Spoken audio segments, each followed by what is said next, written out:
Step 1. Find something you're interested in.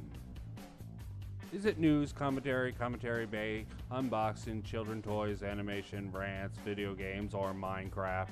And yes, before you ask, Minecraft is a whole separate thing from video games. One where you need to either be a kid, brain dead, or pedo on YouTube to do it. Then there's always vlogs where you don't need to actually be interesting, just be pretty, or cute, or horribly deformed to be successful at it. Do any of those things sound interesting to you? If your answer is to no to all of these, then give up on ever being successful on YouTube. Not gonna happen, Jack. Step 2. Find your niche market and exploit the shit out of it. Find out what other, more popular people than you are doing and do the same exact thing as them. I know it sounds stupid, but for some sickening reason, when people like a video, it becomes like crack for them. They seek out more in hopes that it'll give them the same high as before. So as long as you feel that fix, they'll like that video and leave their cancerous comments in your comment section. And if you're pretty, or having a nice sounding voice, or by some freaking miracle are funnier or have a more valid point, they will praise you as the greatest thing since PewDiePie. Step 3, or maybe better titled, Step 2, Appendix B. If that fails, bribe them. Either promise them with some secret knowledge that only you know that's going to get them subscribers or views. Like this video. Not really. Or start a shout out series where they have to subscribe, comment, and like all your videos in order to have any hopes of being shouted out on their meager channel. Or straight up bribe them with a giveaway. Why bother with the facade of having actually good content? And keep the contest going for as long as you can flounder it before paying it out, because you know a lot of those subscribers are going to disappear after they know it's done. Step 3, or maybe it's 4, depending on whether or not you counted the last one. Upload every day and share that shit. Remember, it's not the quality of your content, but the quantity of it. Even if it's bottom of the barrel sludge, you keep pumping it out, and eventually someone will notice, even if they are mentally challenged herd mongers. Hey, a sub's a sub. And once you have your slaughterhouse pumping out your grade D content, then you need to sell it. Hit the social network streets and spam it on every vendor you come across. The word. The step that I'm simply going to refer to as Step V is start shit with other YouTubers. Twitter's fine also. There's nothing people love more than a good cat fight, so give it to them. Only with words, instead of cats, because pussies, they get mad over the smallest things. If you need me to explain that one to you, then I doubt you'll get anywhere on this platform. Okay, thought I would start out with an old video of mine. Since no one's really here, might as well wait. Oh, not anymore. Let's get right into it, since this is just practice for me. And that was old video of mine. Probably gonna be doing that more often, old videos of mine, to really start off the stream and to end the stream, cause why not? So let's get into this. So, Friday, I'm going to be covering Encanto. I always mispronounce that. Enchant. Disney has brainwashed me quite well. So basically a sneak peek of the Atlas shilling VPN for this really bad take which I will be covering on Friday if anyone watching this will be interested in. Having a special guest, a friend of mine. No one anyone would know, but I think his advice and commentary will be really insightful on most subject matters. Controversial opinions about Disney movies that make you wish you had a way of hiding your identity so that you could avoid the fiery stares and cold, all-encompassing ire of... Yeah, if you're curious, just check the comments section. Explanation point. Not a lot of love, but you'll see a lot of bad takes just for views. And starting shit, as I said in that old video of mine, is a way to get. So let's just start this off with a YouTuber I'm curious about, a British potato. I've been following his content for a while, and frankly, in my opinion, he I wouldn't say he's the worst reviewer out there, but let's review his thoughts on the worst EFAP take. Doomboy Eternal fans, I swear, they can't seem to take any criticism at all. Didn't really care much for the game myself, but I'm not really into that. As you saw from my video, I was Battlefield 4 fanboy, possibly back in the day, but 1 sort of lost my interest, and 5 just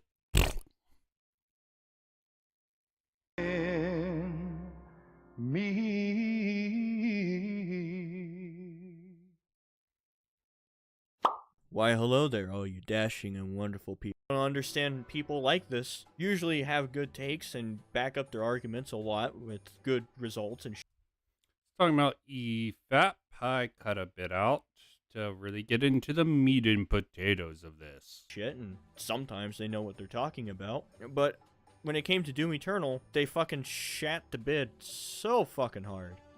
I think it's just you deluding yourself. Let's see the criticism and see how you respond to it. Like, really fucking hard. And their takes are terrible, and especially from Rags, I could tell he knows nothing about good. See, definitely poisoning the well of this video. It's fine in this sort of shit post sort of way, but let's act like this guy should be taken seriously. I frankly don't think he should after watching a lot of his content. Hell, he was saying Indiana Jones. I didn't watch the whole thing. He was rather nitpicky and really didn't understand the sort of way Indiana Jones was going. I couldn't watch for too long. It was just too cringe, him trying to own the Indiana Jones. I can't agree for the Temple of Doom. That was just dog shit of a movie. But the other 2 were fairly solid. Long as you take it as the action adventure it is. Mistakes here and there, but written badly, like he claimed. I would have to go through it myself, but I doubt that is the case. He just wants to have the hot take and make his opinion be right somehow. Game design of it slapped him across the face, and we'll go through all that. I'll show you. But let's get into this pile of shit, shall we? I should also mention I'm going to be cutting out a lot of the fluff in their podcast.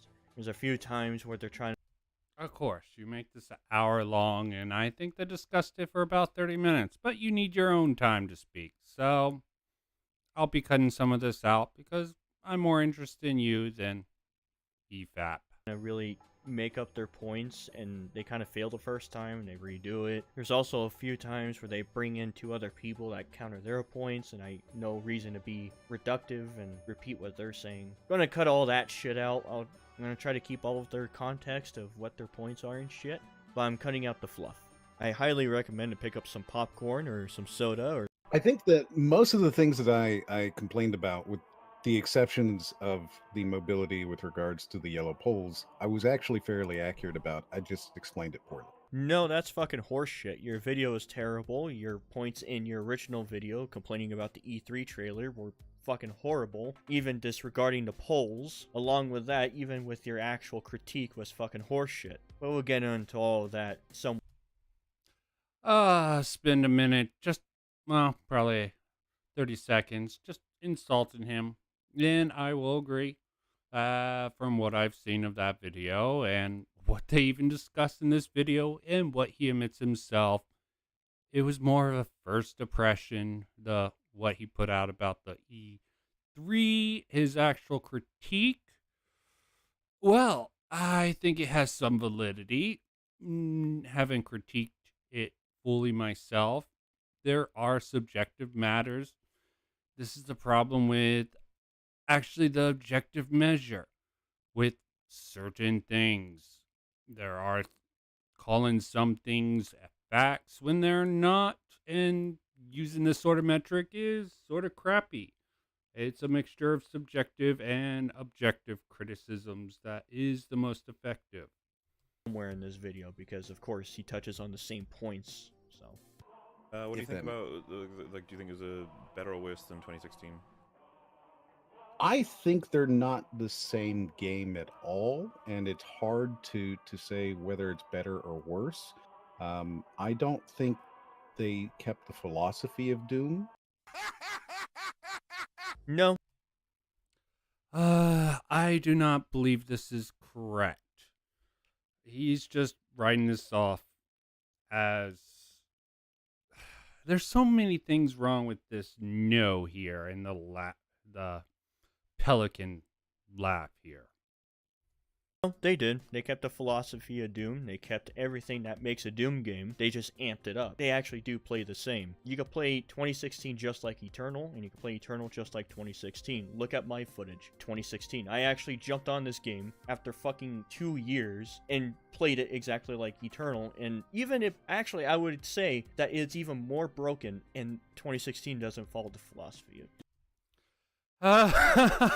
He just contradicted himself.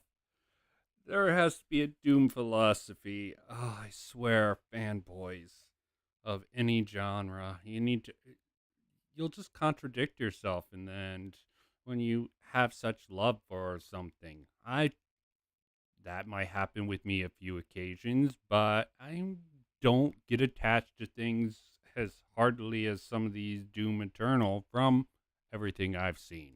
Doom, because the game is just utterly fucking broken and just actually kind of shit. I'm gonna be honest with you. Hot take here, 2016 is kind of a dog shit game. Okay, he says that without any qualifiers of any type, and I'm supposed to take that criticism off the tongue like Doom Eternal. With Eternal, I believe that it is personally worse than 2016 for me, but I think that anybody who's going in and trying to buy Doom and they're expecting Doom 2016 will be disappointed because it is not 2016 in the slightest. So why would it matter if it isn't like 2016? You could do the same shit and play the same way, but they are still different. And what exactly is wrong with that? Let's think about that for a moment. You're telling me right now that you wanted Doom 2016 too. Imagine if we did get Doom 2016 too. We would have a situation of Modern Warfare 2 between Modern Warfare 3 where people would complain as basically the exact same game with no big differences, really. That's what you want. You don't want them to innovate. And it's kind of fucking insulting for you to say this shit. This commentary and criticism is insulting because you're not actually addressing. You're straw manning him pretty much. You might be correct. That is a way that you could. But they get into it much later, the design philosophy.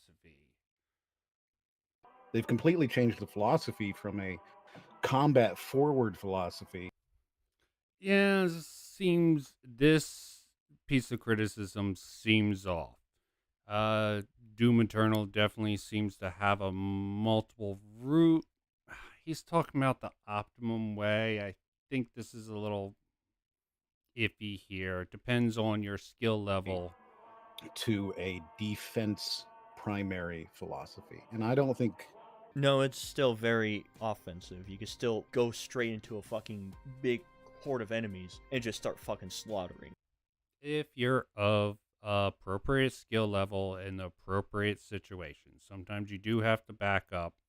The ammo issue does come up, and sometimes searching for that ammo can cause players trouble being in the fray.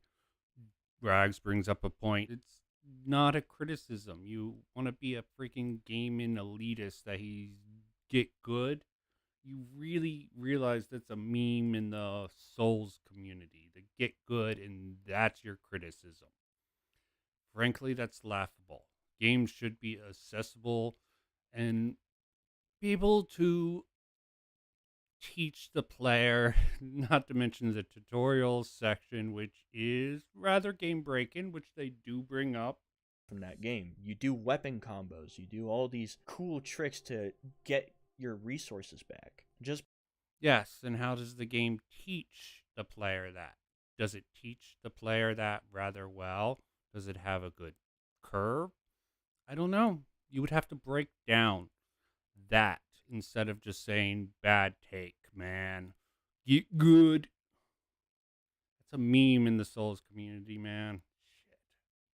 because you don't fucking understand it doesn't mean it's defensive.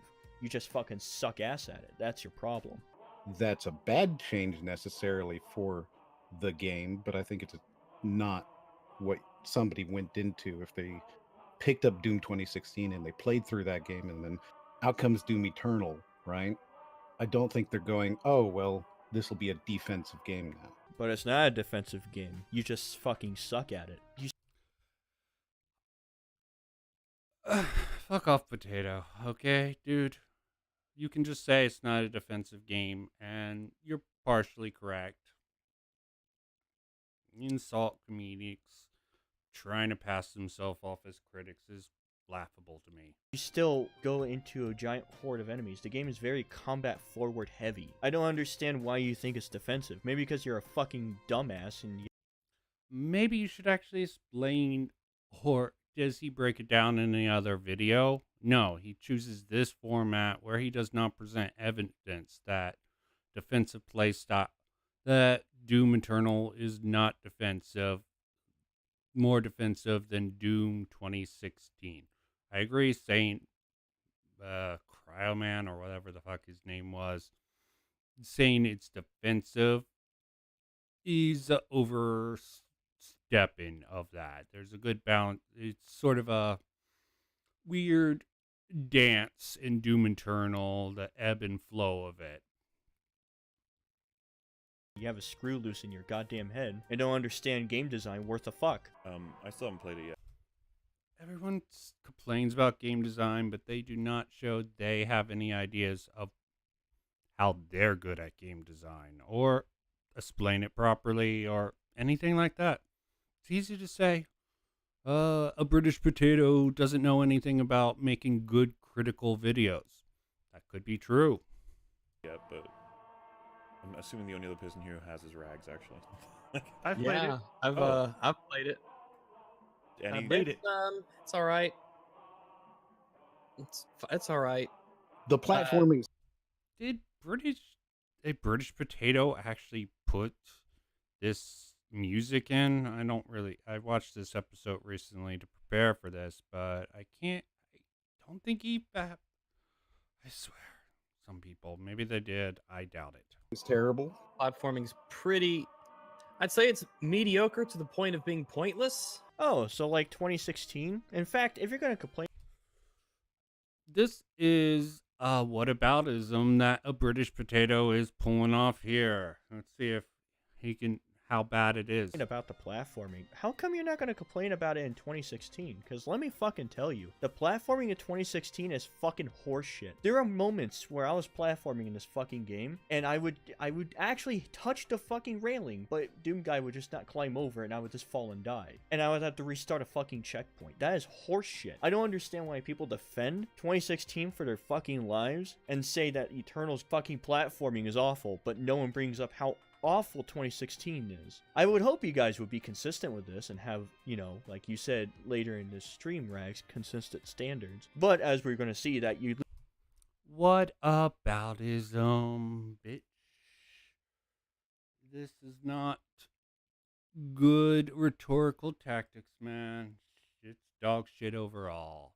See, I can do the same exact thing. 2016 is so much better in Eternal. Is it pointless? Not really, because every single Doom game has had platforming. It's part of the fucking franchise. Look at their original games. They have platforming. Fucking Doom 3. Look at how much he goes on, how offended he is by this criticism. Dude, you could have just said, I believe that Doom Eternal's platforming is much better because the insult in 2016 in comparison, this is a mega Chad brain, a cope whataboutism, dude.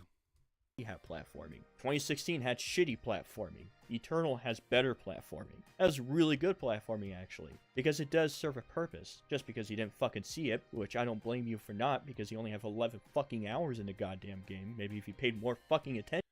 The numbers argument. You really think that the amount of hours equates to level?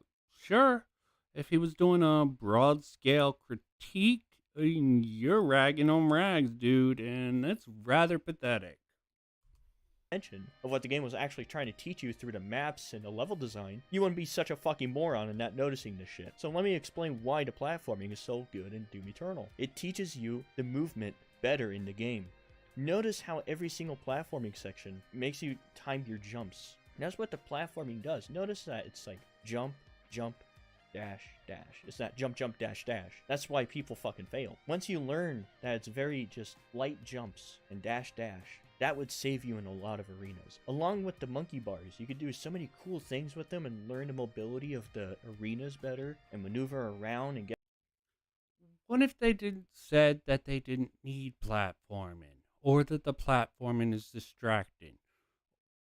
Everyone has their own opinions on how Doom. You're talking about the Doom Eternal philosophy. Is platforming and jump, jump, dash, dash part of Doom Eternal's Doom's philosophy? I don't like this argument to start with, but both you and these other people want to talk about the philosophy, so you're not even bringing up the philosophy. The jump mechanic so important? Did Doom Eternal need it to be important? Maybe they didn't think certain platforming elements needed to be in the gameplay. I don't know about that. As I said, I wasn't too impressed with Doom Eternal or Doom 2016, but I don't judge them. I'm just judging the quality of your critique, and it doesn't seem to be too impressive. Get around so much better, especially if you ballista boost doing all these cool shit. It helps a lot. The platforming is really good in the game because it complements the gameplay and the combat when you're in these hectic arenas. And you just have to keep in your mind, keep fucking moving, use the platforming as an advantage, use the gravity lifts, use the monkey bars. They're there to help you in these arenas. They're not fucking pointless at all. You just don't fucking get it or understand it at all. Yes. It feels very much like it's just filler to stretch time. And funny enough as it is, I don't think British Potato is really addressing the points that was brought up. Let's see if they do this here. Okay, and sort of a bad for me not catching it. Don't feel like going back. Don't know how far I'll go in this video. It's very simple and easy, and it's pointless. And don't forget, if you're going to use this criticism, I hope you would say it to 2016 too, 2016 TOO, because the platforming in there is honestly fucking horseshit and pointless, along with being bloat, like you said. Another whataboutism with really no context. I meant, this sort of video is just insults. There might have been a speck of insight in his previous points if he would actually have proved it in a fairly rational manner, but it's just being an insult comic about it. Hypocrisy claim, okay? They do have consistent standards, just they're not your standards. Did anyone bring up? Not everyone's gonna do the whataboutisms that you are, okay? No one brought up the criticism because they're talking about it's a complicated matter here, so it's hard to actually judge this. You want to do a comparison to 2016 to do an internal, fine. Do it instead of just insulting all the time. But hey, as I said, your style. I'm finding much more insight into EFAP's content and their sections than you're putting in this video. I would rather just be walking through hallways, taking in scenery, and being given world building as I do. Okay, you do get scenery. Every single mission in the main campaign is completely different from one another, except for the 2 hell missions and a few here and there. But you go through, let's say, Exaltia for the first time. You just look around, you see this fucking giant titan stabbing a fucking demon in the mouth with a giant spear, and you're like, oh shit, that's pretty fucking cool. That's your world building right there, Rags. I don't understand why you're complaining about world building when there's more in this game than there was ever in 2016. What kind of world building was in 2016? Just whataboutism city. I swear. Just freaking Dirt, fucking gray hallways. Oh my, that's such good world building. Gray fucking hallways. I'm so glad. But that's still bloat. You were complaining about bloat, but here you are saying, oh, but you know, here, put some fucking gray hallways in there. That's good bloat, I guess. Why don't you just walk through this gray fucking hallway that looks like shit, instead of seeing this giant mech suit stabbing a demon, wondering what the fuck happened here. And then later, of course, you do find out why and all this interesting shit. But there is world building in this game, and you're doing a horrible disservice saying there's world building in a Doom game. You're a dude thrown into the hell realm, typically. Okay, world building is not strength of the series, neither story. I wonder what he's gonna deal with. Before you learn that it automatically grabs it forward, you hit the grab wall button because that's intuitive, and that means you let go of the wall. Yes. So that's an odd gameplay decision instead of keeping it consistent with itself. What a fucking liar, dude! What a Figure he'll use a Hassan clip to really sort of call out. Yeah, he just counters this. He says he doesn't. I would have to test it for myself to know. It could be inaccurate. And he throws some funny memes. Going for. I was a little annoyed that the shotgun got barely used because it ran out like all the goddamn time, especially when you get the rotator mod that allows you to fire it faster. I'm gonna be honest with you, I can see where you're coming from. But again, it's one of those things that you didn't play the game enough to really understand what the mod is used for, or how to use it. And I don't understand how you ran out of ammo with the shotgun so fast, honestly. I mean, I never run out of ammo with the shotgun, especially if I use the rotator mod and shit. And I'm playing the core mechanic of the game. But, so far he's right. But, What? What was that? So far he's right?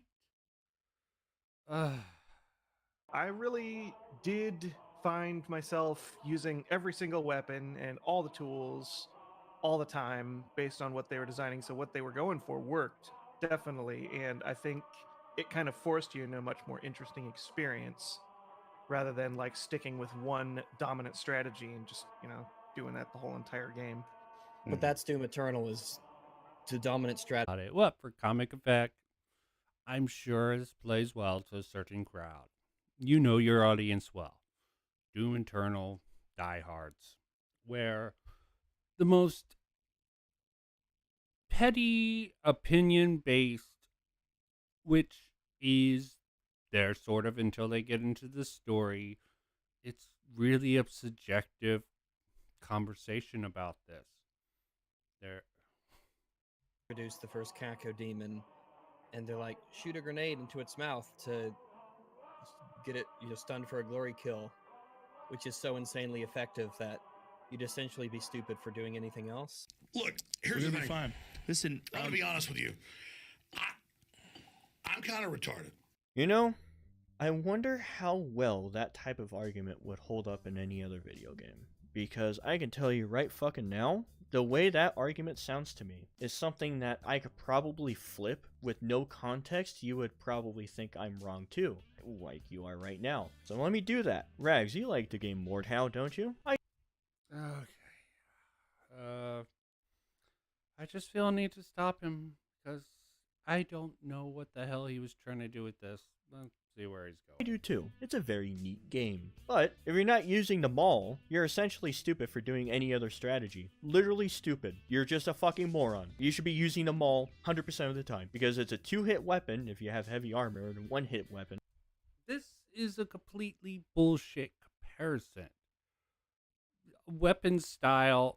Okay, let's see how he tries to pull off this bullshit argument. This is curious to see. If you have light armor. And someone that doesn't know how to play the game worth a shit could go on a fucking killing spree with the fucking thing. I would say that kind of breaks the combat, wouldn't you? Let's use Doom 2016. I guess you're essentially stupid if you're not using siege mode, double barrel shotgun, the whole fucking game. You're essentially stupid if you don't do that because you're doing the dominant strategy over and over again. You see what the problem is with your shitty criticism here? And I see people always defending this, even with this little video I made earlier. People were defending this point because it takes less ammo to waste a shotgun shell than shoot a ballista. Shooting it with a rocket ballista is actually faster and more efficient because 1, you don't have to wait for the shitty fucking grenade swallow animation, which is about 1.5 seconds, which, believe it or not, that can fucking kill you if you don't. Oh, 1.5 seconds, dude. Serious min-max player. Okay. Yep. Okay. Going back to the min-max get good philosophy. Let's just break into... I don't care about his get good arguments. It's a fucking sponge. So, yeah. No, he's not a sponge at all, which is actually really funny that you say a sponge. I can guarantee, because I assume you only played the game once, what you did is that you went up to a cacodemon with just the primary fire of the heavy cannon, and you said, okay, he's a... Okay, he's making a hypothetical based on absolutely nothing. I can skip that. Why is the ammo more valuable for a ballista exactly? You get the... Yeah. The tutorial definitely is something they cover. So it's just like there's an obvious correct thing that you're supposed to do that they set up for you at the very beginning. Yeah, Yes. they give you a regenerating grenade to use and fire into its mouth, so it's like, why not? Yeah, Well, you're talking about one fucking cacodemon. What are you gonna do when there's 6 in front of you? You're not gonna have that grenade recharging every second. And the grenade launcher will only take you so far with the shotgun. So, this point is very fucking stupid. it's I think 2016 is definitely the superior game. No, 2016's a pile of shit, and I will prove it right now, actually. 2016's a pile of shit. You want to know exactly why it's a pile of shit? Well, I already went over the platforming. The platforming is fucking awful. Another 2016 really wasn't focused on platforming, did you? Miss the freaking memo. This is why Rags thought the platforming did not fit with it, or he did not like it in a Doom game. But he's a very much traditionalist, and it is a new mechanic to put into combat, which would probably mess up some traditionalists of the Doom franchise, who typically didn't use, at least from my knowledge, platforming to a heavy extent. There is limited use from my knowledge, but that is that, and this is this. problem with the game is that the combat is broken. It is utter fucked. Let me explain why. So, since you guys want to say the dominant strategy over and over again, the siege mode is fucked. I can take out a Baron of Hell with 2 siege mode shots that charge in like a second. That is fucked. Along with lock-on rockets, you can actually go into an arena and just slaughter everything with double barrel shotgun, ballista, siege mode, and you're done. The game's done. Just right after that. Combat's shit. It's broken. The grenades are fucking worthless. The hologram confuses the AI, making the game even easier if you want it to be. Just break the game even more right there with the hologram. Yeah. I'm sure you have to be a high-level player. You have to have a high IQ to understand this argument, so I'll pass on it.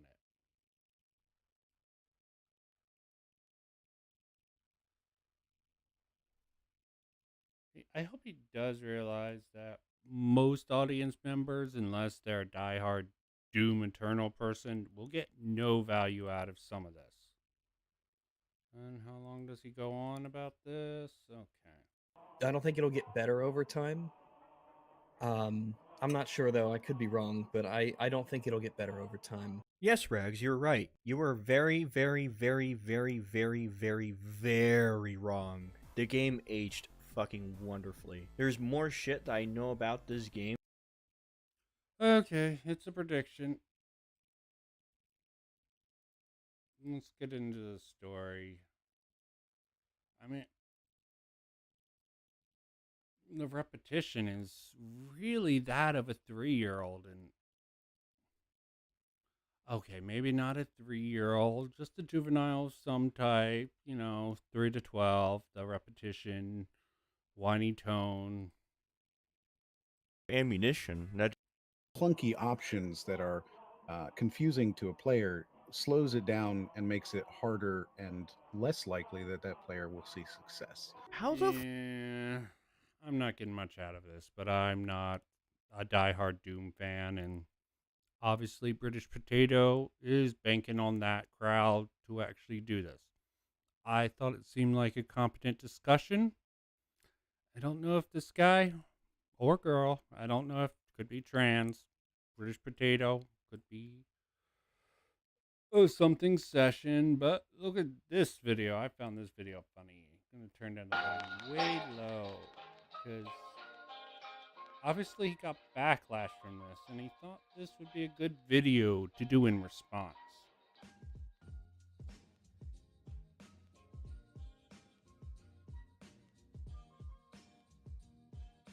Okay, they're saying stuff.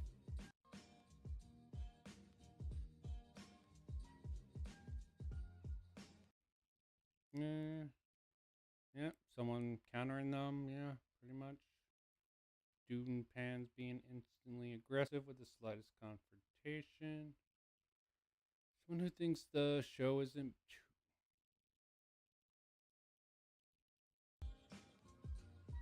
What show? I guess they switched the conversation.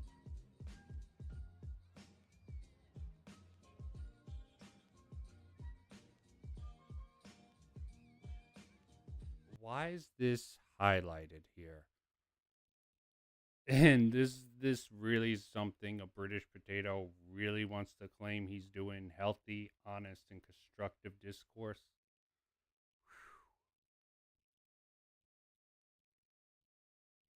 Okay, no more sacred cows. Yep, they did say that. A certain Moody refuses to be touched by. Again, what movie can't be touched?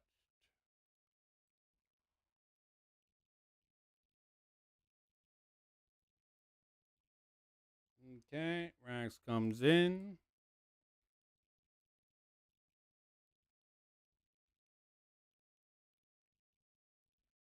Certain members of the panel. Okay, so Martin Bailey, backpedaling.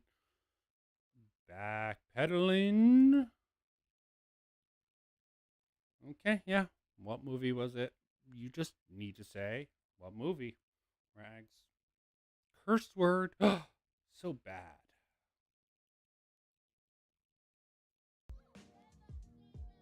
Okay.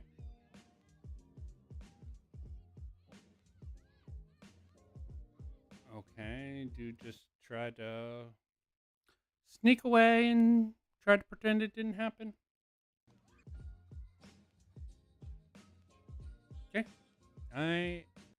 Does it make me a bad person? I agree with Frags that he pursued this. The dude just needed to say the name of the movie. What sort of cowardly little Weasley thing? You make a claim and you don't substantiate it.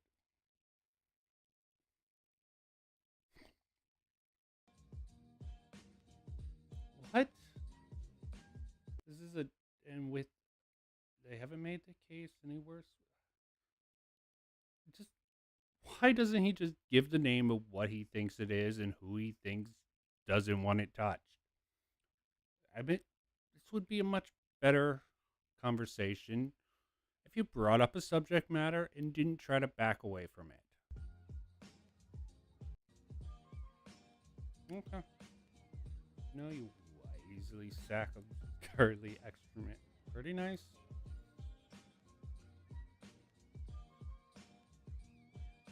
That's a little lame. Perfect twin. Two-Face?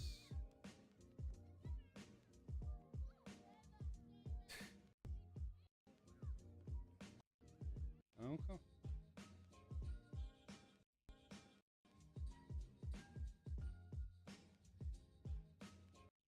You want to incite and poke at the panel in the safety of Discord channel you thought they wouldn't see, but okay. Refuse to make the simplest elaboration. You're pathetic. And that's how everyone knows it. You're going to live to fact your reputation. Okay. Why didn't he just say the name?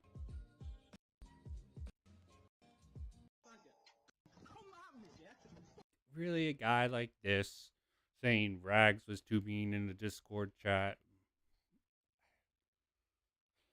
I mean, yeah, he was a little rough.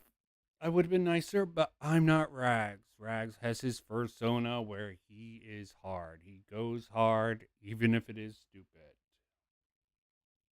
Yeah, let's not even get into that.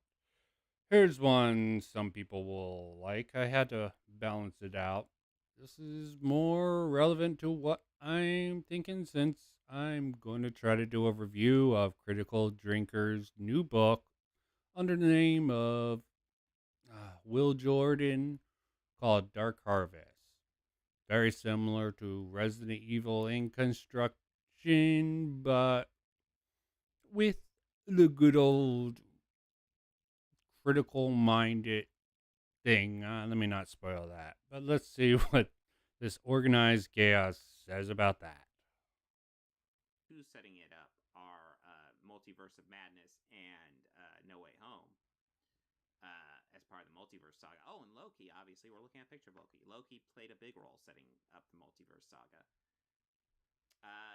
As far as their actual plan for Phase, I think Moon Knight fucking glory. The first step going as planned. Actually done all. Just back. But the thing that's I had it set up. Okay. Positive review.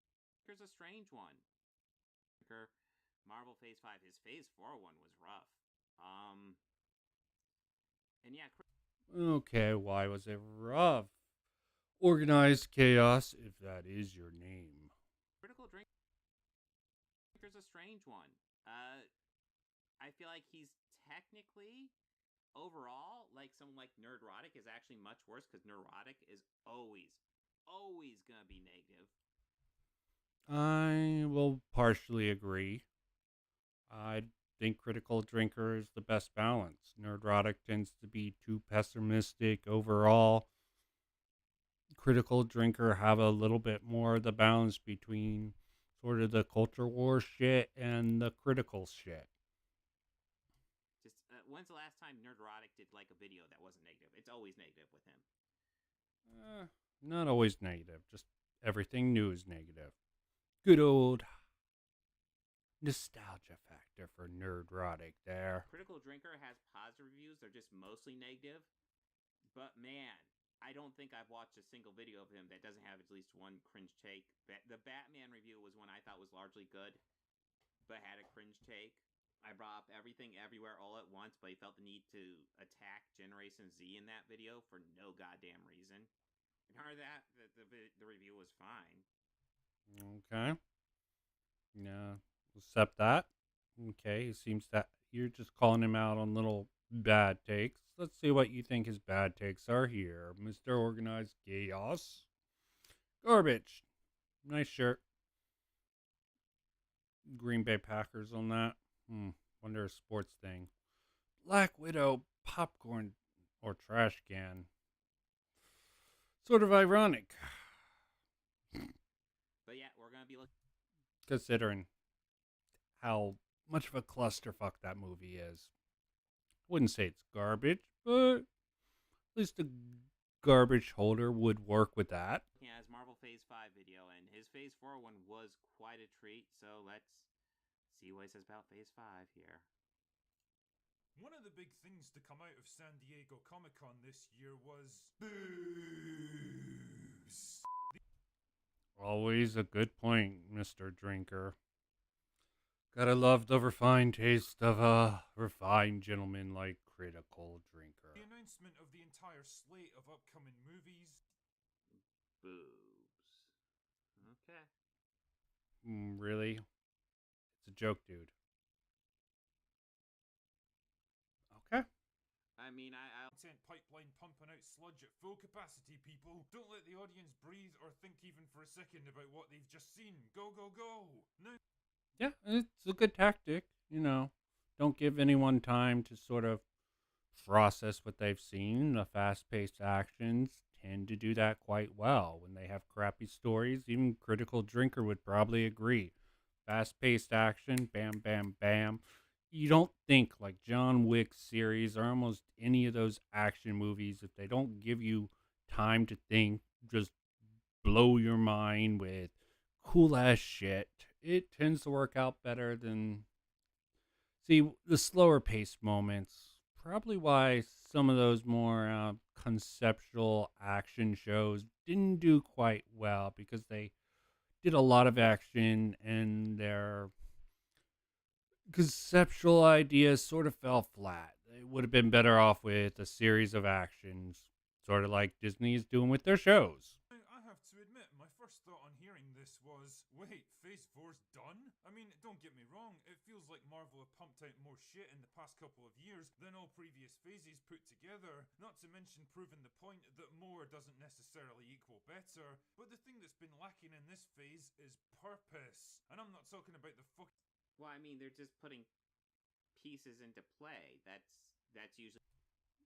Yes, but if you have the wrong pieces in play, and despite my slight defense of episode 1 from Mauler and Fringy and Rags, overall,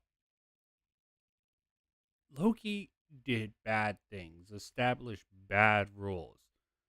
Thinking of just put in different series with different ideas. This is how we got the Star Wars sequel trilogy. You had JJ was set up. You had Ryan in the middle and JJ coming in to try to fix the mess of The Last Jedi. It was not a coherent. I mean, even taking anyone's opinion aside, it was not a coherent trilogy, so to speak. As much criticism as anyone can have for the original trilogy and even the prequel, they all had a set up. They set up their players, they played it out, and it played off well. The sequel trilogy did not do that. Setup is really important in organized chaos. And if you were a writer of any degree, you would understand what a good just willy-nilly shooting shit out there to see what hits the wall is a bad idea for a franchise that you want to make interconnected. There's so much nonsense in the planning for the Marvel series. It's not even funny. But maybe he'll recognize some of that. Or just make the observations they're putting pieces out there. That is not that's just excuse, really. What do you do with that excuse? What you do with your first phase. Granted, phase 1 got to end with the Avengers, but like we're dealing with a much bigger world now, so it takes more to get things set up. I mean, I feel like the biggest pieces to setting it up are Multiverse of Madness and No Way Home. As part of the multiverse saga. Oh, and Loki, obviously. We're looking at a picture of Loki. And Loki messed with the multiverse. They did not have any coordination between Loki and Multiverse of Madness. And even Spider-Man Homecoming. Not Homecoming. Whatever that last Spider-Man movie is. They all get... the subtitles for those all get mixed up in my mind. He played a big role setting up the multiverse saga. As far as their actual plan for Phase 4, they said they've actually done all the projects they were planning to do for Phase 4, plus they add a couple to it. I think Black Panther 2 was actually planned for Phase 5. They moved it to Phase 4. And there, I think Moon Knight was the same way. But what capped off Phase 4? What made Phase 4 special? Why did they feel the need to change Phase 4? Are they just going to go with the old Marvel redo button? I'm sure some fans would find that happy if they did it right, but I doubt they will go that route. This really isn't anything against the points Critical Drinker brought up. And She-Hulk, I think, was the other one. But yeah, if you actually look at it, the only thing that got scattered was due to COVID. Largely, it's going as planned. The fucking glorious part. What's the plan? Organized chaos. You can't just say everything's going according to plan and not know the plan. They planned the series. They made the series. Can you see a coherent plan? You can say the multiverse, but the fact that Loki and WandaVision sort of really messed with a lot of stuff, and I don't even know how this connected to Spider-Man. Maybe it will. Maybe they'll pull it off somehow. I don't know how. If you want to say he's wrong, you have to explain why he's wrong. Purpose that Loki bangs on about. Every previous phase in the MCU has felt like an escalation of character, events, and stakes, building and contributing to the overarching Infinity. Yeah, but that's not fair. We're dealing with the first step. Huh? Dealing with the first steps. What? I do not understand. Maybe I should. I don't know how we're dealing with the first steps. They're in Phase 4. This movie's talking about Phase 5. Okay, Phase 4 should be closed out. Okay, he's talking about the ending of Phase 4 right now and how that will roll over to Phase 5. Can't expect him to build off of Endgame and Infinity War into something huge again. This is the... No, he's not even saying. They're not... Small scale would have been an excellent idea. But instead, that's what they should have done. They should have pulled it back. That's what they seemed like they were doing with Phase 4. Pulling back the story to sort of make it more hometown. Is as badly received as something... Well, I don't even know if Black Widow should have been sooner. It's like Captain American and Winter Soldier... Whatever that Falcon and Winter Soldier series was, that was the right tone. Maybe it was a little ham-fisted, but they should have pulled back before and just went in sort of a teaser towards the end with something like Multiverse of Madness. But they went big with WandaVision. They went big with Loki. And they did not pay that off in the end, unless you consider... Maybe he's considering Multiverse of Madness a payoff. Organized Chaos is considering those series as a start. That does not compute. That was their payoff of Phase 4. Personally, that seemed to be their big thing. Their introduction to all these new properties, Fantastic Four movie, shit like that. This is kind of your soft reboot phase. They're resetting things for a big event again. You can't keep escalation going. You have to bring it down and then build it back up and bring it down. That's just how you have to do the story. You can't keep it ramping up. The saga storyline and usually being capped off with a big blowout Avengers team-up movie to set up the next major story arc. Well, the first phase ended with the first Avengers. The second phase ended with Ant-Man. Not sure how that sets that up. And the third phase end was Spider-Man Far From Home, which were both kind of more like epilogue movies than big events setting up the next phase. Okay. I can't actually remember. I think they definitely had Avenger movies. I got my phases wrong, so all mixed up in my head. Being a scatterbrain doesn't help. If I had a guide in front of me or was a more diehard Marvel fan like this man probably is, which I would assume. I mean, they were. I know lots of people people like to say that Age of Ultron ended Phase 2 and Endgame ended Phase 3, but this is technically not true. Okay. He's going by the technical specs of it, yes. And Phase 4, I guess, would be Multiverse of Madness, which escalated and sort of blew shit out, killing a lot of characters. And if that was the end, that was really a sad way to go out. Wanda ruined as a character. Ugh.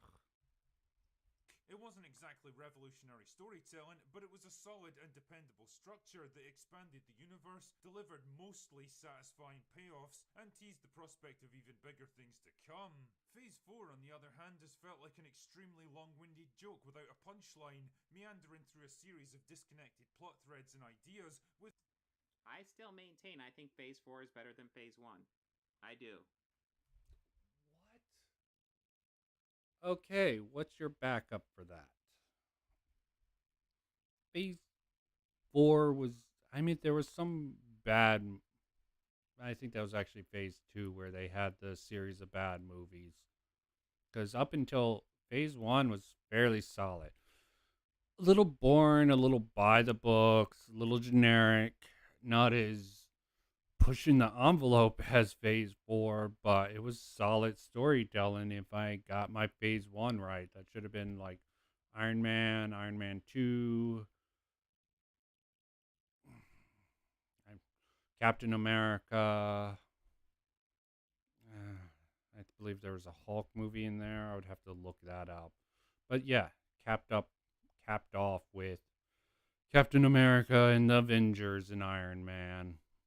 There's no clear plan of where it wanted to go or how to get there. It's like an entertainer that's got to the end of their set only to find out that they still have like half an hour of space to fill, so they're just throwing out whatever comes to mind and hoping that something lands properly. The franchise really needed to come out swinging after Endgame with a compelling new storyline and hard-hitting movies right off the bat to prove... But you can't keep it building forever. He's correct, but they should have scaled back Phase 4 after Endgame. They really should have just writing-wise, series-wise, but no, they ramped it up again for that big multiverse that they're setting up, which I do not believe they're setting up properly, considering everything Disney's done in the past. It does not seem like plans are coordinated within Disney. They just are putting things out so fast. There's no coordination, no overlap, nothing like that in the mind. Frankly, it does seem like they're just machine gunning content out. You're not making any argument against that of how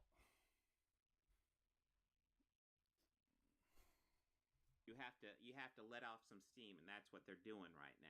They're just resetting, getting some more pieces into play, and just kind of resetting things. It's a soft reboot, essentially. That there was still... who's even saying a soft? What? I mean, yeah, I can see with the it's not a soft reboot. The multiverse just opens up the field quite a bit, but it's also going to disconnect and decentralize all the stories. Maybe that is the best thing for Disney to do. Decentralize all the stories and have them come together in something like Secret Wars. That probably would be the best plan, but that would also mean there's no real coordination between them until the big event. Even in all the Avengers movies, you had some crossover. This is why Black Widow was such an intricate character. She appeared in a lot of films. And what are they even thinking with some of these series like She-Hulk? How are they going to integrate that? Are they not? Are they going to even use some of these actors like the Hulk? The Hulk has gone boring. Okay, since the Hulk is basically just Bruce without any of the Hulk. Are they going to regress on that, or they're just going to throw him away after She-Hulk? Who the hell knows about all that fun stuff? A reason for its own existence. distance now that the Infinity Saga was over. Instead, they used their first movie to tell a pointless side story for a legacy character that was already dead, introduced the supposed focus of... Well, I mean, I've wanted a Black Widow movie, so I don't object to that. And the first actual story in Phase 4 ended up being WandaVision, so I don't think having the movie being about a character that's dead is a big deal, because we had WandaVision and Falcon and Winter Soldier before that, and that definitely builds up Phase 4. Of the entire phase using a good... What did it build up Phase 4 into? Sure. Are you serious? I assume the quality went down. That's the 1080p picture he has. What? The trailer looks better than that. What the hell? Chadwick What? Boseman was simply irreplaceable as T'Challa. His death at such a young age was an absolute tragedy, and part of me can't help but think that the respectful... Yeah, that was a sad moment. And how are they going to replace him? That is the question on everyone's mind. Easy choice. He's going to ease into it. Let's see how Organized Chaos handles. Probably this. thing to do might have been to just retire the character and leave his memory untarnished. But so that's what they're doing with T'Challa. However, they're going to keep Black Panther going. I'm sure Chadwick Boseman would want them to continue the character of Black Panther. But hey, I guess Disney feels differently. Huh? His comments seem even more lame and loose than mine or anyone really covering it. I mean, yeah, he's taking this seriously. I can seriously feel his seriousness. So serious. Especially when there's still billions of dollars. So dead. That's scary. I probably look similar. Better reason. I don't look that similar. I look more... Yeah, let me not get into that. Be milked out of the character. Don't worry though, I'm sure it'll be another cultural moment. Oh god, this is so cringe. Okay, so maybe... That is cringe. It's a little cringy, but I'm sure it's more cringe for you, dude, okay? I agree at this point, but you need to see how he follows it up.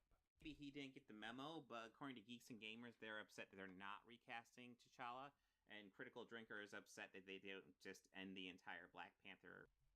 Yes, Critical Drinker is not Geeks and Gamers.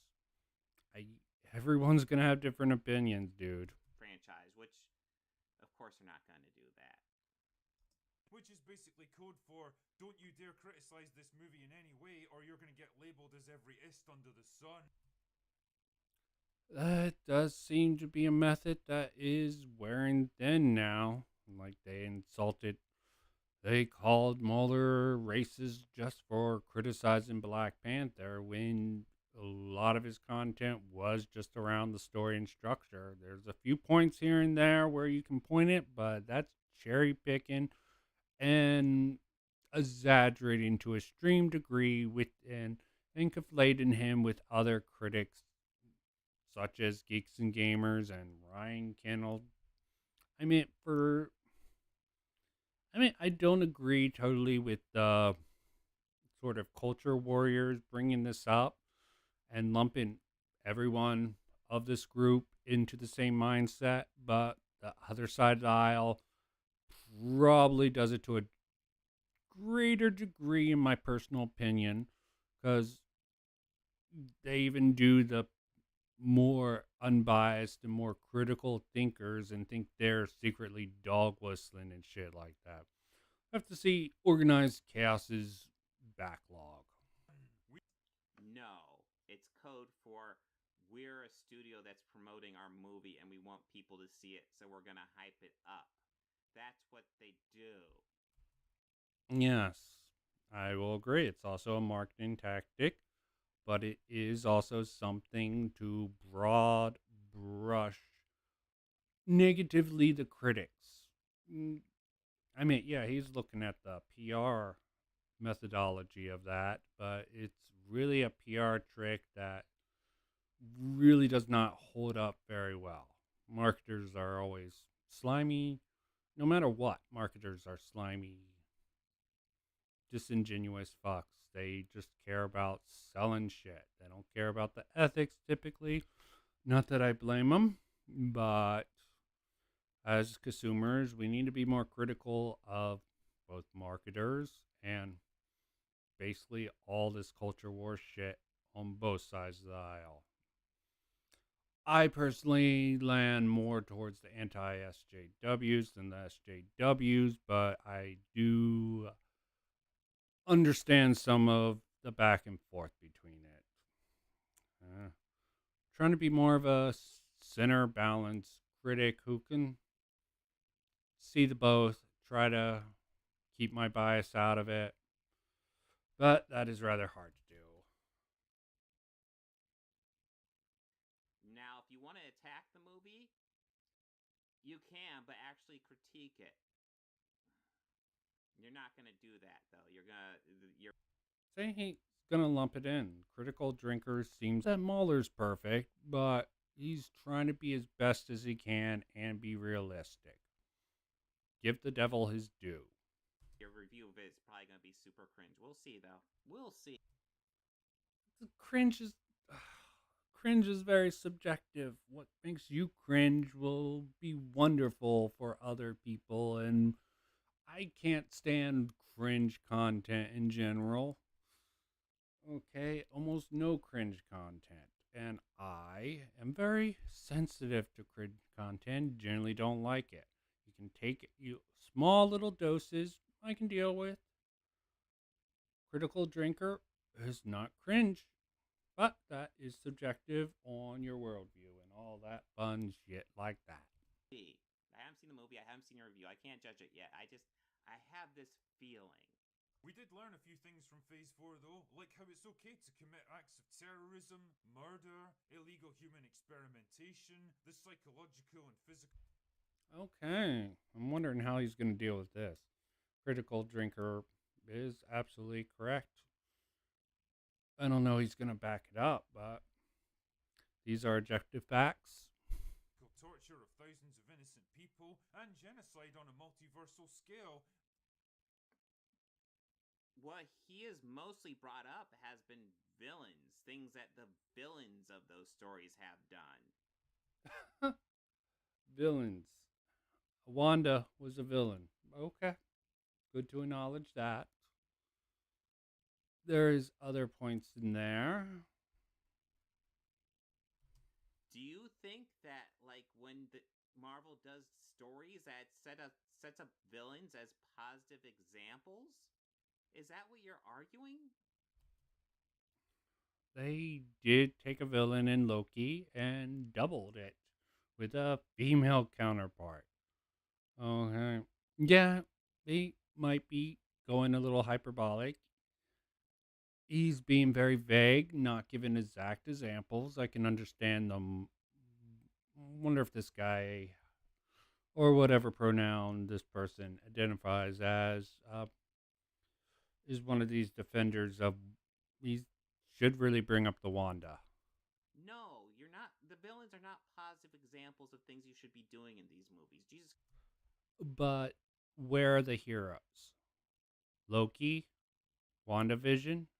You could say Vision, sort of the failed hero, fallen hero trying to stop his lover, wife, love interest, partner, or whatever you want to consider those two. Since technically Vision isn't really male. Christ, are you trying to bedazzle a jet? Are you trying to get a glove, bejewel the shit out of it so you can wipe out half the universe? Do you think that's a positive example of things you should be doing? Of course not. As long as you've got a vagina. Equality. Oh. So why are you holding female villains to a different standard than male villains? So if a male villain does something... I don't think he is. You're totally missing the point. I think the main crux is sort of the female Loki, who sort of took over the Loki show in a lot of people's opinion. And I would edge that way. Wanda becoming pretty much a villain in WandaVision. What else really is Multiverse of Madness? Spider-Man wouldn't be a good example, except for the Uncle Ben replacement that May pulls off in Phase 4 movie to replace Uncle Ben as the example causes Spider-Man to do something very noble but very stupid that caused her death, her ideology, her belief that Peter should basically send. The bad decisions are just racking up in Phase 4. There does not seem to be a solid black and white gauge, and what I generally agree, a little area of gray is in there. There doesn't seem to be a strong representation of the a hero. We had a lot of those in all the previous phase. Captain America was top-notch hero. Tony Stark was a hero of a different breed. And Thor, just a mess with Thor. I don't even know what to get into with Thor. Evil, that's bad, and it's obviously bad. But if a female villain does something evil, then you're arguing that it's not bad, even though the movie treats it equally as bad.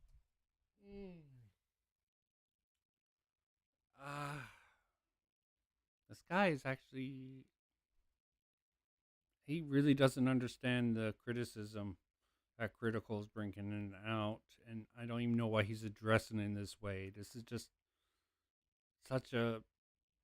this is not understanding your opponent, and that's something you really should try to. He's being bad faith or just stupid here. Sorry, I could translate for him. Maybe I should go into business of translating, but that actually wouldn't do much good. Most people on either side do not want. They want to be able to be honestly bad faith. They think they're trying to interpret. Their just worldview is so far apart. They need translators for ideology now. I'm trying to sort of fit that role of translator from the SJW to anti-SJW. I don't really like either of those terms, but those are the established terms. And I will have to go with them because they're easily understood. Bad? This is your double standard you're setting up right now. It's fantastic when it only ever works in your favor. Complex global problems of poverty, population imbalance, resource distribution, and historical discrimination. Yeah, it finishes up. That's pretty much just a crack joke. I mean, humor. Not something this man seems to understand. Organized chaos. Why so serious? What, is your argument going to be Thanos was right? Oh my god, this is a hell of a video. What? Okay. I'm not trying to back off It it. works in your favor. Complex global problems of poverty, population imbalance, resource distribution, and historical discrimination. What, is your argument going to be Thanos was right? Oh my god, this is a hell of a video. That is a hell of a bad misrepresentation of his word. Resource management, just because Thanos talked about it like an eco-terrorist does not mean he's not even talking about Thanos. This was talking about Phase 4 and how it ended. Endgame, was that considered Phase 4? No, I think that was Phase 3, wasn't it? I haven't looked at the fucking... You see Thanos being represented.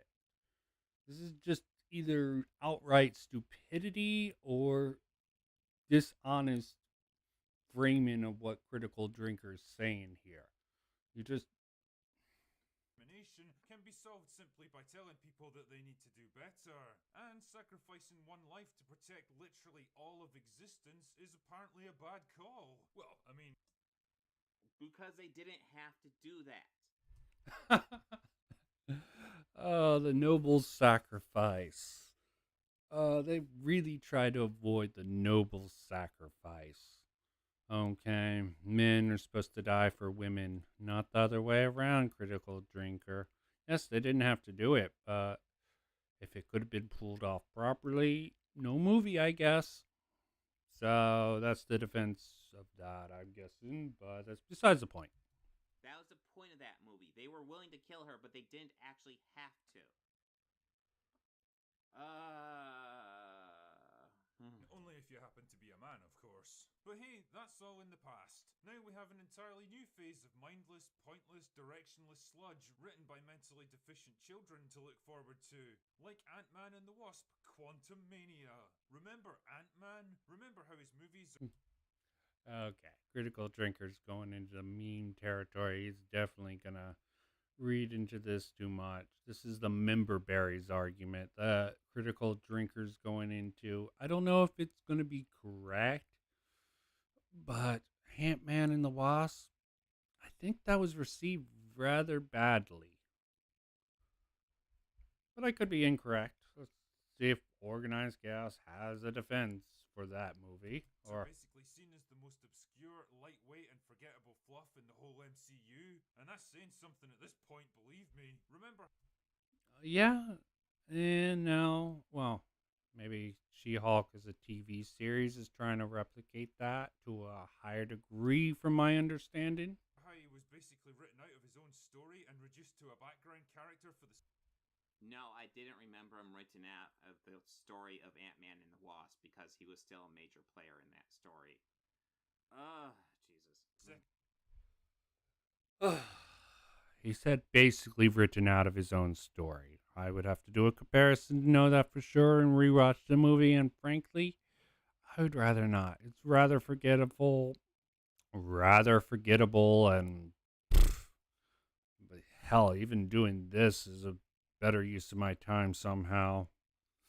So that the writers could focus on far more important characters like the Wasp. Well, now he's back, and he's ready to be overshadowed, outperformed, and belittled by his far more intelligent, capable, and important female counterparts. Can't wait. Or God damn, these guys. This really feels like a self-report when they talk about this shit. No, it's his cynicism for Disney. They've been getting more stuff wrong in recent years because Disney seems to be going back on track. They realize they can't be doing this all the time, what the critics talk about. Self-report. Okay? He's making a really joke. He's predicting. I mean, could be wrong about Ant-Man and the Wasp. Okay, but I understand his prediction for that movie. If the movie comes along and he's wrong about it, he'll be like, I'm surprised they gave Ant-Man his due in this movie. Wasp and Ant-Man seem to share the spotlight to equal degree, yada, yada, yada. With some of this prediction stuff, Critical Drinker is definitely very cynical, and he has good reason to be. Ant-Man and the Wasp was the sequel to Ant-Man, but was also co-starring the two of them. They didn't outshine each other. They were just different characters, and as I recall, they had about equal role. How about the most likable, flawed, and relatable character of them all? Captain Marvel. You know, that scrappy, lovable underdog who can slice through city-sized battlecruisers, tank a punch from Thanos, and whose entire character arc was about throwing off the shackles of society and learning to accept her own awesomeness. Well, yeah, that actually is a decent analysis of her. Oh, that is just freaking funny. Yeah, that's accurate. And you find that fine? Yeah, absolutely. Go Captain Marvel, man. Storyline, I actually think the idea behind her story is actually kind of cool. They don't do a great job executing it, but I actually like that aspect of her storyline, that she's not going to let society dictate who she is, that she's going to decide who she is. That's pretty fucking cool. It's not brilliantly executed, but I like that idea. No man gonna keep Captain Marvel down. That sounds like a meme, and he's advocating for it. Obviously, he believes we need more stories like this, even flawedly executed. To his credit, even Critical Drinker gives some things a pass when he likes the idea behind it. Different people will have different ideas about what makes a good story, but Captain Marvel needs to be used sparingly, and luckily, she did not destroy Endgame. Still, Brie Larson is a celebrity. I don't even keep up with celebrities, but she seems rather disdained overall and horrible optics to a great degree. Maybe she's playing a role to get roles in that aspect. Marketing, and it's not just for marketers, actors do it all the time. Can't wait to see the writers try to construct an interesting story out of a character that's basically Superman without the kryptonite, played by an actress with all the likability of my underwear after a bout of chronic food poisoning. Yeah, because we gotta get our shots in on Brie Larson. Jesus Christ. These guys just go nuts on Brie Larson. It's fucking ridiculous. Well, she sort of made herself to be dislikable. Could be her brand. It lets her stand out. And it's definitely a plus for a lot of the marketers nowadays to actually have someone like that. She has gone. What was that? What was that thing where she was talking about it wasn't made for old white men and criticize? Or was that someone different? Enchanted, Wish Upon, whatever. She definitely said that. She definitely has some takes that generally get you kicked out of working for Battlefield 5.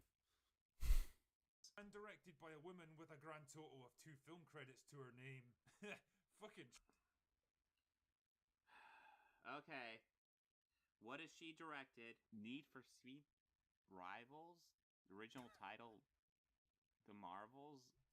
Yeah, this is always a bad idea. Looking at this is always a bad idea. Looking up the previous credits of some of the writers and directors. I mean, sometimes they have some backing, but most of the time you're like, okay. By them. Okay. Directed by Nia DaCosta. All right. What are the movies she has directed? Let's see. She did that new Candyman movie that I haven't seen, and Little Woods. What is Little Woods? All right, Tessa Thompson. Oh, is that Lily James next door? Okay. Got a cast. What? No, it doesn't seem to be a huge discography. Huge filmography. That being said, maybe How is he gonna pull this one off? she came in with a really good pitch. We will have to see how that movie plays out. Director with a good pitch. That sounds more like a writer. He's just making shit up, sort of hoping it will be good. But no.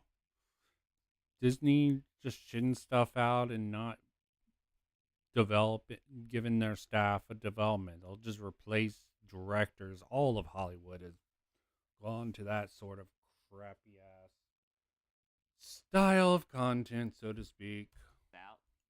Captain Marvel is famously not the best MCU movie by a huge margin, but these guys freak out so much over it. It's fine. It is fine. It is a problem, dude. Okay. Given people with no experience in the genre, there should be some sort of indie scene. I don't know why they're saying it's fine. They're like, they'll fix it in post. But post has been crappy because they've been overworking VFX studios lately. And I'm sure there's many other factors that contribute to shitty writing and shitty directing and shitty acting and not being able to be covered up because the money is just not enough. You need to try to raise some talented people. There were really good ideas for doing that with Project Greenlight. You get people with, you give them certain projects. Need for Speed Rivals? Really? Is that going to be a video game reboot? And you know how high quality. I mean, it could be a great film. Not all video game movie adaptations are complete garbage, but a high priority of them are. I was genuinely expecting it to be a thing like when they bashed Chloe Zhao, and Chloe Zhao, like, yeah, she hasn't directed that many movies, but the movies she's won has won so many accolades, it's ridiculous. Doesn't look like she's under the same thing, but maybe she came to him for a really good pitch. We will have to see. Because sometimes these filmmakers just come at these movies with really good pitches, and it's like, yeah, of course they got it. You won't. Other people have taken the mantle beside under the top, so give it a superhero movies back in 1998 with an R-rated action film that was dark and violent and gory. Remember how he was played to perfection? You gotta love Blade. It wasn't the best movie in the world, but damn, it had style, had a personality, had a little wit also. The old good edgy days, edgier. Sheesh. End of the 90s, early 2000 was the peak of absolute freedom before the pendulums. We were getting out of the religious right that sort of controlled mainstream political discourse for quite a few years after the 70s, I guess 80s, 90s, with the shift back to the left and their whole bunch of rigid social justice pious, who thinking about morals without thinking about ethics, so to speak. Main problem with all this, if it's very complex. By Wesley Snipes, giving the world an awesome black superhero 20 years before Black Panther came along to take all the glory? Yeah, well, forget about that, because now we have the modern Disney-fied version to look forward to, because trying to fit this character into the light-hearted, family-friendly MCU sounds about as feasible as trying to hold a prayer meeting at a BDSM club. The two just aren't going to mesh with each other, and if something... Really, dude? You have nothing to say to this? Nothing? I mean, Blade was awesome. He was one of the black leading stars. We had tons of those actors, and still, until being the black star of a movie became some sort of marketing gimmick. They really have social justice really has been commodified and corporatized in many different ways. In some ways, it could be a good thing, but there is pushing the envelope too far. The Christian right did it, as I said, for a while until it fell out of favor. People look at those people as nuts, but 80s, 90s, that was the standard, the modern family. And there has been periods like that before, like the 50s. It's a pendulum swing. I did not expect the pendulum swing to the left this time around would be so stiff and uptight. to give, I suspect it'll be Blade's dark and violent tone, in which case, it's just not Blade as far as I'm concerned. Okay, we haven't seen the Blade yet. Mahershala Ali is a great... He has nothing to say about critical drinkers' praise for the old Blade. Nothing. He's just like, we haven't seen the new one. Yes, but it's going to be sanitized as all hell. Between the family-friendly vibe and trying to try to comply with the progressive mindset that Hollywood tends to follow, will place severe double restrictions. The Hays Code, I do believe the Hays Code did produce some interesting offshoots for directors. I'm waiting for that to sort of pop off. Encanto, I almost believe would give me the hint that Disney has a few people in its ranks who can see the value of it if they can market it the right way. They were able to pull off a lot of interesting messaging in that movie, but I'll save that for tomorrow night. Actor, so I actually am excited to see what he does with the character. I hope it is R-rated as well. We'll have to see. There are times where they can get away with a PG-13 and have it still be dark and intense and have it work. Hell, Captain America: The Winter Soldier is a great example. I kind of want Blade to be bloody though, so I kind of think they should go for the. Okay, at least he agrees with the R rating, but Captain America and the Winter Soldier. I was doubtful of the first movie, but I was wrong. I'll admit Captain America, but Captain America and the Winter Soldier. Ugh, that no, don't like that. Didn't like it. Sorry. I mean, it had a lot of work in against it. Sometimes it's hard to follow up with a sequel when you have such a dramatic shift in the type of content it does. I do like the precedents, bringing in Bucky Barnes. I don't know how it could have been done better, but I believe it could have been done in that movie. We'll see what they do with it. But I want to see what Ali does with the role, because Ali's a great fucking actor. But on the plus side, at least we've got the Actors don't mean much if you don't have the right director. And frankly, this lineup here, Agatha, I don't even know what she is. The villain of X-Men 97. Really, I'm going with the early 90s for the X-Men. I do like the logo. That might have some potential if it plays off of the X-Men of the animated series. Echo, no clue. Spider-Man freshman year. Ironheart, nope. Miss Marvel, heard it was okay. Don't know what his face is covering up. But Agatha and Marvel Zombies. I figured that Ash scene at the end of Multiverse of Madness meant something. I think I mentioned it in a forum, and they were like, no. They're not going to be that bad. But what's the cohesion in these? What sort of crossover? Are you going to make Ironheart the new Iron Man? What the zombies right in the middle just making a mess? And Agatha, Miss Marvel? You see Miss Marvel and Ironheart right next to each other. That might be Moon Knight he's covering up, but who TV knows? shows to look forward to, right? Like Loki Season 2. You enjoyed watching one of the coolest and most interesting antagonists of... How could they connect this? I do not see any connections being made. Maybe they'll surprise people and create really cool connections between these stories, but I think they might be better off just simplifying it, dumbing it down.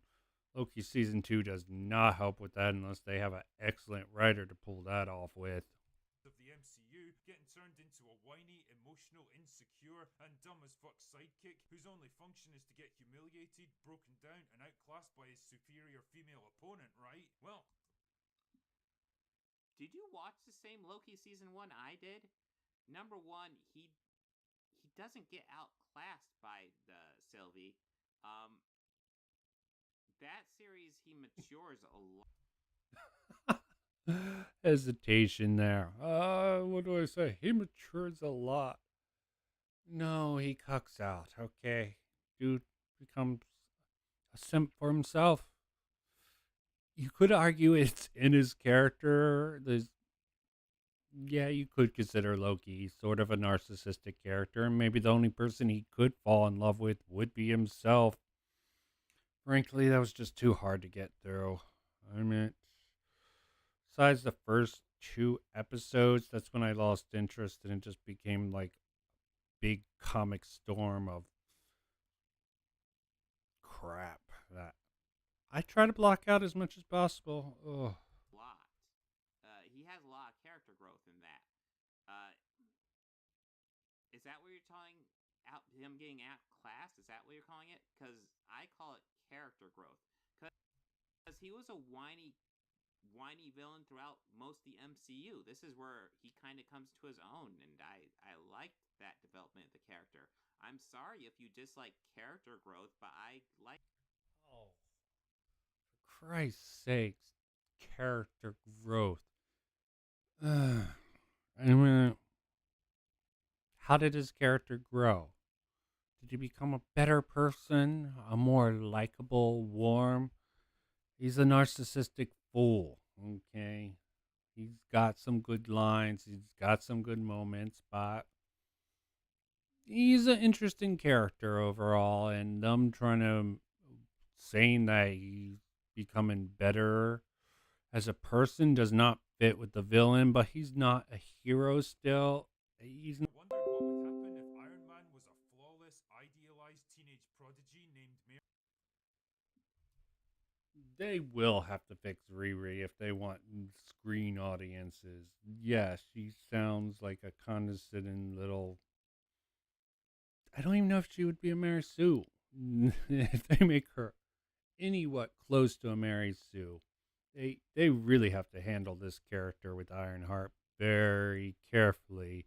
They don't want to just tank everything. She's not going to be a replacement for Tony Stark. There's no way she will pull it off. It's too immersion breaking. Even in the comic book, it seemed a little unbelievable. What made it work for a lot of people was the holographic Tony. From what I remember, it's been a while since I've heard the discourse around that. It was barely passable just because of that, and even that wasn't something great. Is she? Is she flawless? Because I'm going to tell you, I don't know because I haven't read the comic book, and I'm willing to bet you haven't either, Critical. Assumption maker.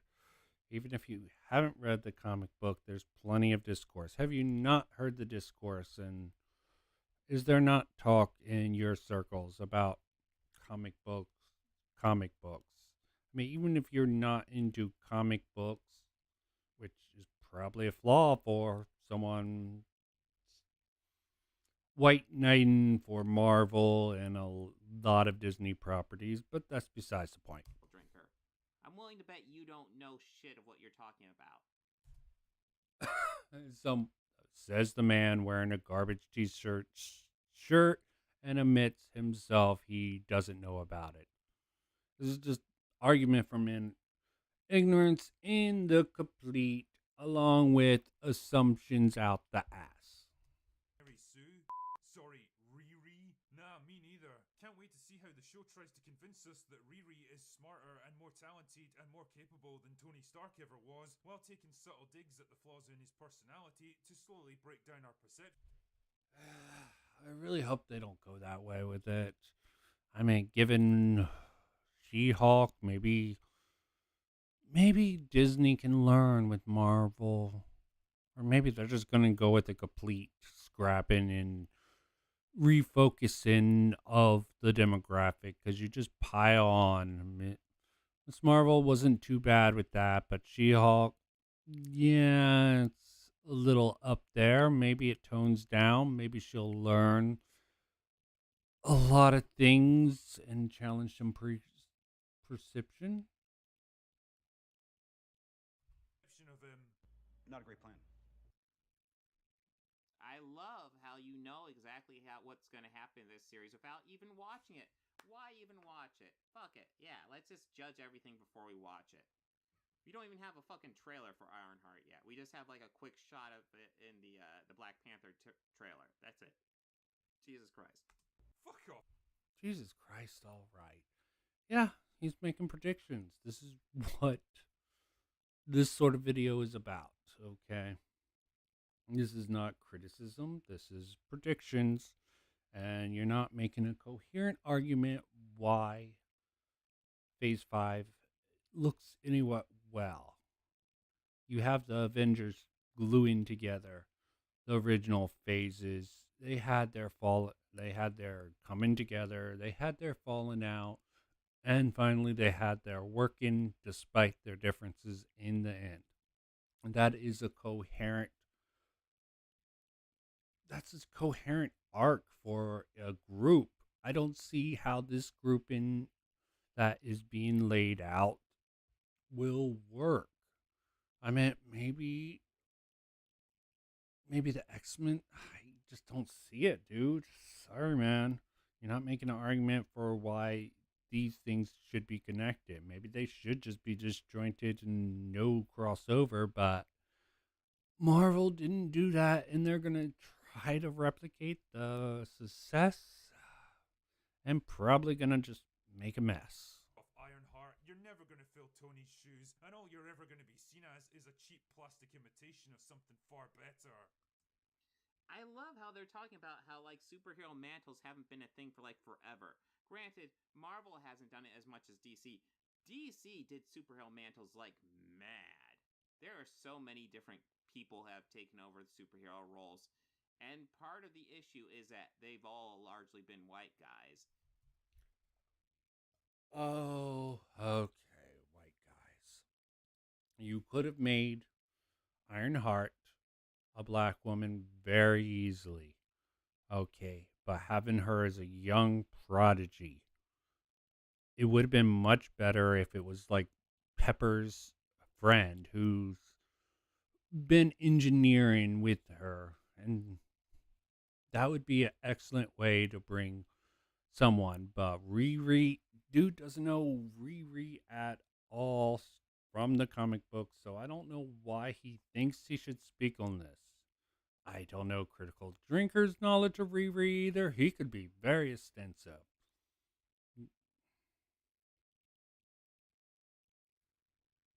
Can't communicate. No, don't want to listen to your shit. Let's see what. Stuff. Almost as thrilling as Agatha Harkness, the ridiculous pantomime villain from WandaVision that's apparently got her own spin-off show now. Because it was Agatha all along, don't you know?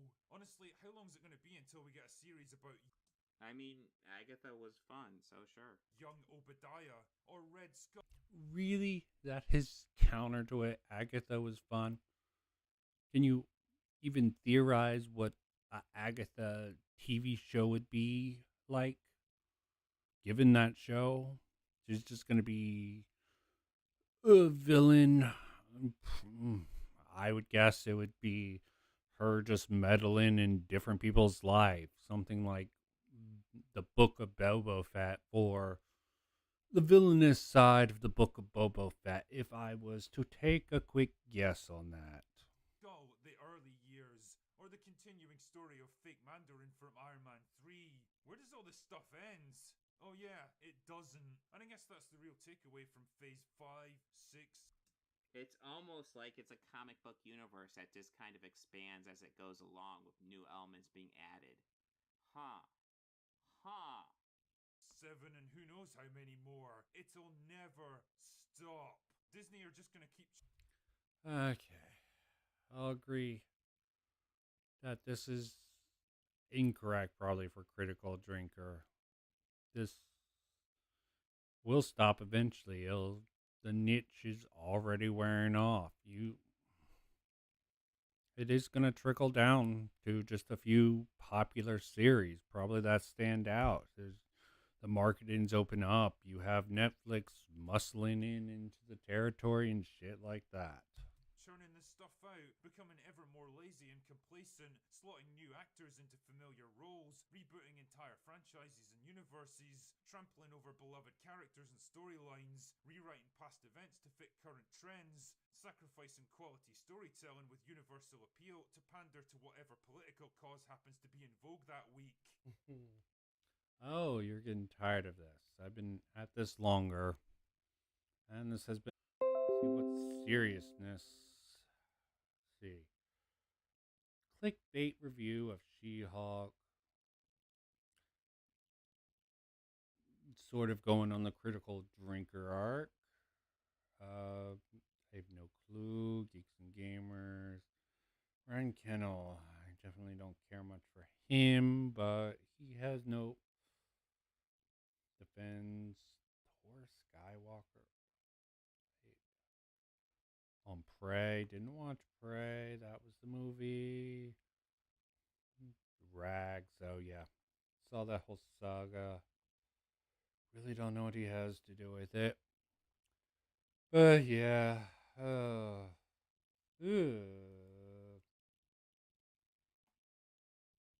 was a dumbass